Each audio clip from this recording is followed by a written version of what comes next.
Things off with Scott Berry, head baseball coach at the University of Southern Mississippi.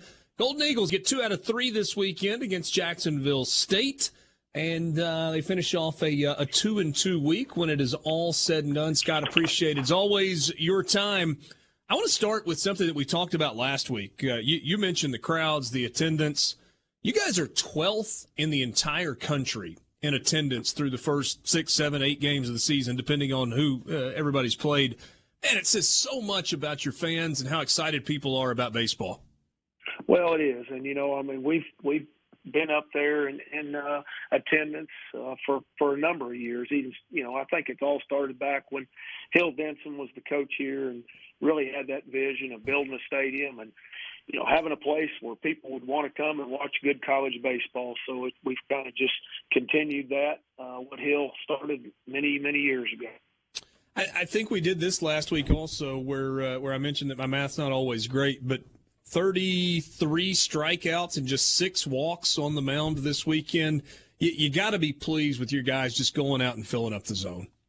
Well, and I am, Richard. I mean, we filled up the zone last year, did a great job with the pitching side of it, and we did it again this week as well with them. We missed opportunities offensively. Of course, yesterday we dropped a game that I'm disappointed that I felt like we should have won for sure. But we didn't come out of the pen and take care of business like we needed to on a couple of innings, and then we missed on some opportunities offensively. But overall, you can't argue that our pitching staff has been really, really good so far. But before we kind of go into a game breakdown, from your vantage point, this Jacksonville State team, they kind of struggled out of the gate from like a wins and losses standpoint, but this has been a pretty good program for a number of years. This edition of Jacksonville State, is that a team that when we look up toward the end of the year, you're going to go, that's a pretty good ball club? I think, obviously, I think time will tell, but, their first 4 games were 3 against Kentucky and 1 against Alabama. Of course, they got defeated in each one of those games, and we're 0-4 coming into us. So we had a team that was hungry for the first win, and on Friday night we had the walk-off win there in the 9th against them. A really good baseball game that both teams really competed. Pitchers threw well on both sides. Runs were at a premium. Saturday, I think we won 5-1, and then yesterday I knew we were going to have our hands full. A lot of times when you win a series, obviously you warn your team about the trap of being, comfortable just winning a series when, the ultimate goal is when you get to that point to sweep a series. But we had Jacksonville State, a team that was, backs against the wall. They had to have a win coming out of here. And at the end of the day, they played better than we did. We missed on some opportunities, like I said, and didn't take care of business a couple of innings out of the pen like we needed to, and Jacksonville State just played a little better than we did yesterday. So it took a while on Friday for either team to get going offensively. Jacksonville State scratches for 3 in the top of the 5th. You answer with a run. You get 2 runs in the 8th, and then, as you mentioned, you walk it off in the bottom of the 9th for that 4-3 win. What stood out to you about your guys on Friday? Well, just being able to stay in the game, and particularly our pitching staff really holding it there. Tyler Stewart came in relief of Ben Etheridge. Ben went 5 innings, but Tyler came in and threw 4 innings, gave up 1 hit, struck out 3, and only walked 1, and was really, really dominant on the mound, and gave our team a chance to score there late. We had to score 2 in the 8th and 1 in the 9th to walk it off. So, but I felt like the pitching staff's what held everything there for us to give us that opportunity late to score the runs to win. So you're in a situation in the 9th inning where you get that leadoff walk and you go sack bunt. Obviously, that is a kind of a time in the game where that's what the situation dictates. Bigger picture, where are you on using the bunt, using that sacrifice to get a guy into scoring position? Do you have a hard and fast rule, or is it kind of a feel thing for you? I think it's kind of more of a feel thing. Actually, you're the second one to ask this question on interviews today, so really? It must be around the state. Something's going on here. But it's to me, it's a feel thing, and it's a personnel thing. There's some guys that are just better bunters than there are others. It's kind of funny because on that particular bunt on Friday night that you were talking about, we were left on left, and Danny Lynch, our 3-hole hitter, I asked him to sacrifice bunt. He doesn't bunt a whole lot. Right.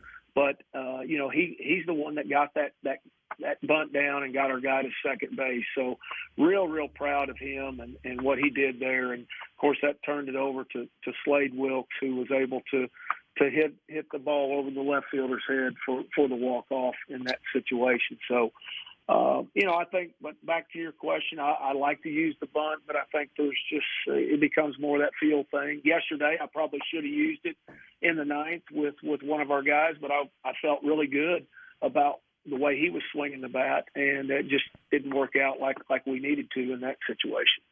On Saturday, Hunter Riggins gets the start for you, goes out and gives you 5 innings. You hand it over to Landon Harper. He goes the rest of the game, picks up his first save of the year with 4 innings of shutout baseball. I guess kind of same question. What stood out for you on Saturday? Well, I think exactly what you just said. Riggins did a great job. He covered 5 innings for us, but Landon Harper came in after a leadoff double there, and I think at the time the score was, I think it was 2-1 us, and Landon comes in there and inherits a leadoff double and goes 1-3 and then 2 Ks, and then after that sets up the next 9. So he saw 12 hitters and set down 12 hitters. So pitched really well for us, but we just did enough there offensively. We had a big two-run double there in the 8th that put the score, gave us a little insurance going into the 9th on Saturday. So you get the series win, and we can just skip talking about yesterday. You've already mentioned that a couple of times. I want to look at what's coming up for you guys. And I know you can go coach speak on me and say one game at a time, and we're only focused on Mississippi State on Wednesday night. And I certainly understand that because a big challenge coming up. But this 10-game stretch before you get into league play, Mississippi State headed to Lafayette this weekend, another one with South Alabama, midweek game with Tulane, and then 3 with Dallas Baptist on the road as well. This is an incredible stretch you've got coming up over the next 2.5-3 weeks. It really is. And then after the Dallas Baptist, we've got Alabama in the middle of the week before we start that conference play against FAU. So, you're right. We're going to have to take it game by game, and that's what we try to preach to our guys. But, even extending what you said, 10 games, the next 10 games, I'm kind of looking at the next 13 with including FAU in that first conference series. So, certainly we're going to find out a lot about ourselves here in the next 2 or 3 weeks. And, we're going to have to be at our A game every night. The easiest part of our schedule is done. I mean, I know I said that last week, and I said it again this week. But from here on out to the end, it's a pretty tough schedule that's going to be very, very competitive each time we play. And Scott, I mean, you're early in the season. It's not like you've gotten to that point where it's the grind yet. But do you get a heightened sense of focus from your team that they know what's coming up and knowing that they've got to be at their best every time they step on the field from here on out?